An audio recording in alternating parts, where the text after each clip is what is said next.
بسم اللہ الرحمن الرحیم۔ ناظرین، پروگرام کا آغاز کر رہا ہوں۔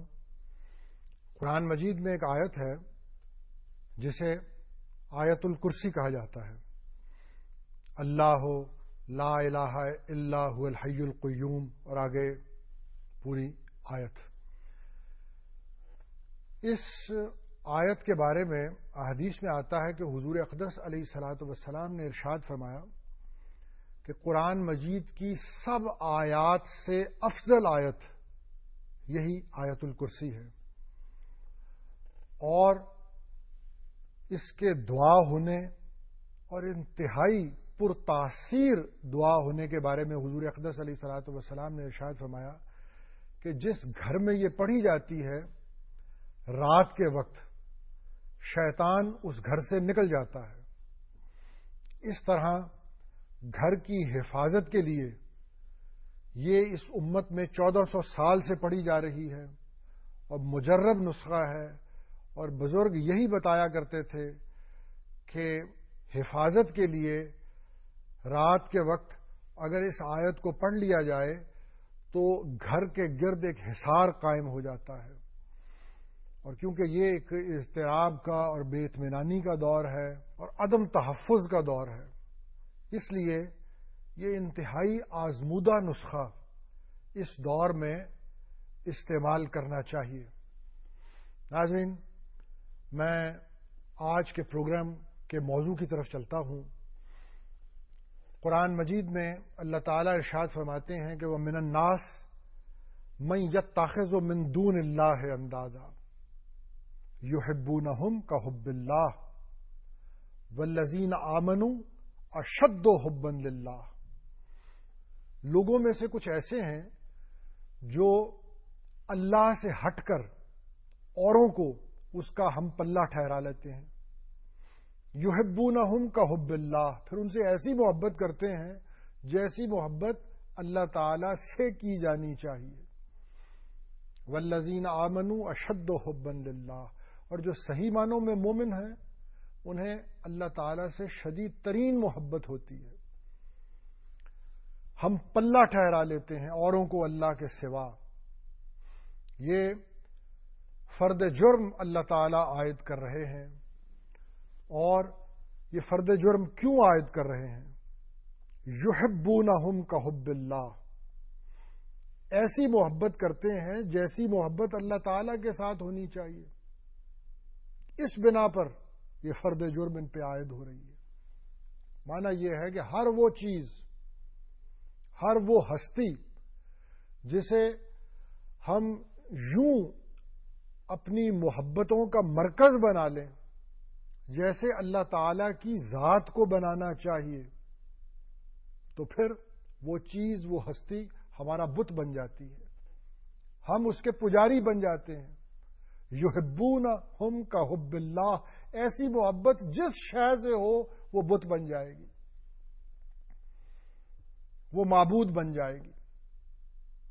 وہ ہمارا نفس ہو، وہ ہمارے آباء و اجداد ہوں، مال و دولت کی خواہش ہو، حب جاہ ہو، چودراہٹ کی، اقتدار کی، اختیار کی خواہش ہو، وہ وطن ہو، قوم ہو، برادری ہو، جو چیز ہو جس کی محبت غالب آ جائے، آدمی ایسی محبت اس سے شروع کر دے جیسی محبت صرف اللہ سے کرنی چاہیے، تو میں نے عرض کیا کہ وہ بت بن جاتی ہے۔ آج کے پروگرام کا مقصد یہ ہے ناظرین کہ ایک بہت بڑی غلط فہمی یہ ہے کہ بت صرف پتھر کے ہوتے ہیں اور ان کی پرستش سے اور ان کے آگے ماتھا ٹیکنے سے توحید میں خلل پڑتا ہے، لیکن یہ بات نہیں ہے۔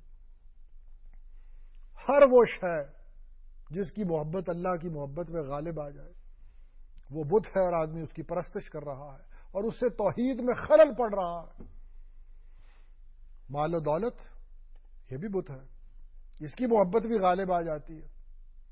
حضور اقدس علیہ الصلوۃ والسلام نے کیا ارشاد فرمایا؟ طائس عبد الدرہم طائس عبد الدینار ان اوتیا راضیہ و ان لم یؤتا ساخطہ، کہ درہم و دینار کا بندہ ہلاک ہوا، مال اگر مل جائے تو خوش ہوتا ہے، اور اگر مال نہ ملے تو بگڑنے لگتا ہے۔ دیکھیے کیا فرمایا حضور اقدس علیہ الصلوۃ والسلام نے، عبد الدرہم عبد الدینار، مال مل جائے تو خوش، مال نہ ملے تو بگڑنے لگتا، پیشانی پہ بل پڑنے لگتے ہیں. یعنی وہ دنیا کی ہر شے کو اب اسی کسوٹی پہ پرکھتا ہے، مال کی. پیسے کہاں سے ملتے ہیں، پیسے کہاں سے نہیں ملتے ہیں، بیٹھتا بھی اسی کے پاس ہے، وقت بھی اسی پہ لگاتا ہے.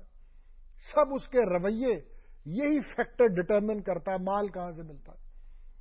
تو آپ نے فرمایا کہ ایسا جو آدمی ہے وہ عبد الدرہم ہے اور وہ عبد الدینار ہے.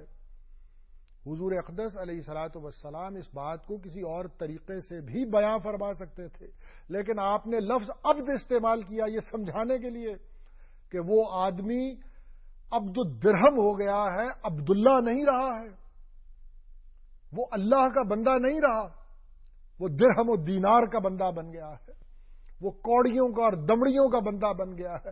آپ نے عبد کا لفظ اس لیے استعمال کیا کہ اس سے سمجھ میں آ جائے کہ توحید خراب ہو رہی ہے. مال مل جائے ان اوتے یا رازیہ و لم یؤتا ساخطہ، یعنی ایسے مال کی محبت جو ہے وہ جنون بن گئی ہے کہ ہر وقت یہی چیز سوار رہتی ہے اس کے سر پہ ساری زندگی، مرتا بھی یہی سوچتے ہوئے ہے. مرتے ہوئے دیکھیے ناظرین، بستر پہ جب آدمی موت کے پڑا ہوا ہو، یہ جو لوگ ہیں نا جو مال کے پجاری ہیں، وہ اس وقت بستر پہ لیٹے ہوئے، موت کے بستر پہ لیٹے ہوئے یہی سوچ رہے ہوتے ہیں کیا بنے گا. اب دیکھیے یہ کیا کیفیت ہے، جا رہے ہیں اس دنیا سے، دارالعمل سے جا رہے دارالجزا کی طرف، اور اب جو نتائج ہیں ہمیشہ کے لیے اس کا سامنا کرنا ہے، وہاں اس کی کوئی فکر نہیں ہے. آخری وقت میں بھی یہی سوچ رہے ہیں یہ جو مال تھا اس کا کیا بنے گا، اس بینک میں کتنے رکھے ہوئے ہیں، کارخانوں کا کیا ہوگا، وہ جو نئی فیکٹری لگائی ہے اس کا کیا ہوگا. یہ خطرناک کیفیت ہے. یہ ہے وہ آدمی عبد الدرہم ہو گیا، یہ عبداللہ نہیں رہا، عبد الدینار ہو گیا، مال کا بندہ بن گیا. تو یہ جب جنون سوار ہو جاتا ہے، جیسے قرآن مجید کہتا ہے کہ یتخبطہ الشیطان من المس، شیطان نے پاگل کر دیا چھو کے ایسے آدمی کو. عجیب و غریب حرکتیں زندگی میں وہ آدمی کر رہا ہے جو مال کا بندہ ہے. کبھی منتیں کرتا ہے، کبھی دھوکہ دیتا ہے، وہ لوگوں سے تعلقات بناتا ہی اس لیے ہے ناجائز فائدہ مالی اٹھانے کے لیے، اور ہر گھٹیا طریقہ استعمال کرتا ہے اس تعلق کو بنانے کا، اس کو برقرار رکھنے کا. اور زندگی میں اور دوسرا کوئی ویلیوز ختم، اقدار ختم، مشن کوئی سامنے نہیں، بس ایک یہی مشن ہے، یہی اس کی ویلیو ہے کہ مال کہاں سے اکٹھا ہوتا. تو ناظرین، وہ لوگ جو مشن کے لیے جیتے ہیں، کیا خیال ہے ان کو روٹی نہیں ملتی تھی؟ جو اقدار کے ساتھ، جو ویلیوز کے ساتھ زندہ رہتے ہیں ان کو روٹی نہیں ملتی، ان کو روٹی نہیں ملا کرتی تھی، ان کو ہم سے اچھی روٹی ملتی تھی. آتت ہو دنیا وہی راغمتن، یہ حدیث شریف میں آتا ہے کہ دنیا ان کے پاس ناک رگڑتی ہوئی آتی ہے، کبھی اس دنیا کو قبول کرتے ہیں، کبھی ٹھکرا دیتے ہیں. ان کو ہم سے اچھی روٹی ملا کرتی. ان کے تو اللہ تعالیٰ لنگر جاری کر دیتا تھا جو قیامت تک جاری رہیں گے. تو یہ بت صرف پتھر کا نہیں ہوتا. ہم یہ سمجھیں کہ پتھر کی مورتی کو ہم نے سجدہ نہیں کیا، ہم مواحد ہو گئے، ہماری توحید سیدھی ہو گئی. مال کا بھی بت، حب جا، چودراہٹ، اختیار، اس کا بھی بت. یہ بھی بیماری لوگوں کو لاحق، رؤساء کو بھی لاحق ہوتی ہے، امراء کو بھی لاحق، حکام کو بھی لاحق. یہ جو حب جا کی بیماری، علماء کو بھی لاحق. جب کسی عالم کو یہ، کسی دین کا کام کرنے والے کو یہ بیماری ہوتی ہے، پھر اس کا طرز گفتگو ناظرین ایسا ہوتا ہے کہ میرے ہزاروں مرید ہیں، میں لاکھوں مریدوں کے ساتھ اس کام پہ نکل گیا، یہ طرز گفتگو ہوتا. میں نے تقریر کی، لوگ بہت متاثر ہو گئے مجھ سے، یہ طرز گفتگو، یہ شیطانی طرز گفتگو ہے کہ میرے ہزاروں مرید، مجھ سے لوگ متاثر ہو گئے. وہ جو اہل اللہ ہیں ان کا تو طرز کلام اور طرح کا ہوا کرتا تھا. اللہ تعالیٰ نے اس علاقے پہ کرم فرمایا، لوگ دین کی طرف مائل ہونے لگے، وہ اس طرح گفتگو کیا کرتے تھے. تو یہ جو حب جاہ کا بت ہے، ما ذئبان جائعان ارسلا فی غنم بافسد لها من حرص المرء علی المال وشرف لدینہ. حضور اقدس علیہ الصلوۃ والسلام یہ ارشاد فرما رہے ہیں کہ دو بھوکے بھیڑیے اگر بکریوں کے ریوڑ میں چھوڑ دیے جائیں وہ اتنی تباہی نہیں مچاتے ہیں. یہ جس قدر یہ حب مال اور حب جاہ آدمی کے دین کو برباد کرتے ہیں، جس طرح یہ چیرتے اور پھاڑتے ہیں آدمی کے دین کو، حب مال کی خواہش اور جاہ کی خواہش، اس طرح چیرتے پھاڑتے بھوکے بھیڑیے بھی نہیں ہیں بھیڑوں کو. تو بتوں کی یہ اقسام ہے، مال کا بت، حب جاہ کا بت. تبلیغ بڑے اچھی نیت سے شروع آدمی کرتا ہے، تقریر بڑی اچھی نیت سے شروع کرتا ہے، پھر شیطان آ جاتا ہے. وہ کہتا ہے کہ تقریر اس لیے کرو تمہاری شہرت ہو جائے، تقریر اس لیے کرو لوگ تم سے متاثر ہو جائیں. پھر آدمی اس لیے تقریر کرنے لگتا ہے. تبلیغ اس کام کے لیے کہ لوگوں کو متاثر کر دوں. حج بڑی اچھی نیت سے کرتا ہے لیکن بعد میں پھر شیطان آ جاتا ہے، وہ سکھاتا ہے اور پھر آدمی لوگوں کو یہ بتانا شروع کرتا ہے کہ میں نے حج کیا ہے. پھر اس کو خوشی ہوتی ہے اس چیز کا اظہار کر کے، پھر اپنے قلم سے اپنے آپ کو الحاج لکھنا شروع کرتا ہے اور یہ چاہتا ہے کہ اس کے حج کی شہرت ہونے لگے. پھر وہ جو حج ہے وہ نامہ عمل سے کاٹ دیا جاتا ہے. کتنے اعمال ہیں ناظرین کے پہلے نامہ عمل میں لکھے جاتے ہیں، بعد میں صاف کر دیے جاتے ہیں. بزرگ اسی لیے دعا مانگا کرتے تھے اپنے نیک عمل کے بعد کہ یا اللہ نامہ اعمال میں اس عمل کو قیامت تک شامل رکھنا. آپ نے ملاحظہ کیا ناظرین کیسی دعا ہے، کاٹ نہ دیا جائے بعد میں. تو میں عرض یہ کر رہا ہوں کہ یہ سمجھنا کہ پتھر کی مورتی کو سجدہ نہیں کیا توحید سیدھی ہو گئی. قرآن مجید حدیث شریف اس کی نفی کر رہی ہے.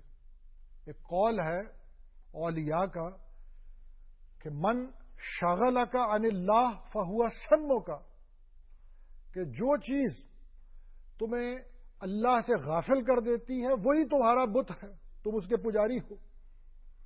تو قرآن مجید نے ناظرین ایک فہرست دے دی، قل ان کان آباؤکم و ابناؤکم و اخوانکم و ازواجکم و عشیرتکم و اموال اقترفتموها و تجارت تخشون کسادها و مساکن ترضونها احب علیکم من اللہ و رسولہ و جہاد فی سبیلہ فتربصوا حتی یاتی اللہ بامرہ واللہ لا یہدی القوم الفاسقین. پوری فہرست دے دی کہ یہ محبتیں ہیں، کیونکہ محبت اس سے زیادہ ہے یا اللہ تعالیٰ سے زیادہ ہے ناظرین اس کا تو پتہ نہیں چل سکتا. محبت تو ایک غیر مری ایبسٹریکٹ چیز ہے، کوئی مادی چیز تو ہے نہیں کہ تول کے دیکھ لیں. یہ پتہ کس وقت چلتا ہے جب غیر کی محبت اور اللہ تعالیٰ کی محبت میں تصادم ہوتا ہے. اور کن محبتوں میں تصادم ہوتا ہے قرآن مجید نے پوری فہرست دے دی. کبھی ماں باپ کی آباء و اجداد کی محبت اور اللہ کی محبت ٹکراتی ہے. آباء و اجداد کی ریت، ان کی رسمیں، ان کے رواج کچھ اور ہوتے ہیں، اللہ کا حکم کچھ اور. اس وقت پتہ لگتا ہے کہ آدمی کدھر جاتا ہے، کس سے محبت زیادہ ہے. یحبونہم کحب اللہ، کیا آباء و اجداد سے ایسی محبت کرتے ہیں جیسی محبت اللہ سے کرنی چاہیے. کبھی یہ ٹکراؤ برادری کی رسموں میں ہوتا ہے. برادری میں بیٹی کو وراثت میں حصہ دینے کا رواج نہیں، قرآن مجید کہتا ہے کہ اس کا حصہ ہے. وہاں پتہ لگتا ہے کیا بیویوں کی ناجائز خواہشات پوری کرنے کے لیے آدمی حرام مال کمانا شروع کر دے. وہاں پتہ لگتا ہے کہ بیویاں زیادہ عزیز ہیں یا اللہ تعالیٰ زیادہ عزیز ہے، اولاد زیادہ عزیز ہے یا اللہ تعالیٰ زیادہ عزیز ہے. یحبونہم کحب اللہ، بیویوں سے ایسی محبت کرتے ہیں جیسی محبت اللہ سے ہونی چاہیے. یہ وہ نقطہ ہے جو میں عرض کر رہا ہوں. یحبونہم کحب اللہ، کسی کو میری محبت میں شریک مت کرو. یہی بات ہے ناظرین، خاوند اپنی بیوی کی سب لغزشیں معاف کر سکتا ہے، لیکن دیکھیے اگر کہیں یہ پتہ چلے کہ غیر کو میری محبت میں شریک ٹھہراتی ہے، یہ ناقابل معافی جرم ہے، یہ معاف نہیں ہوتا.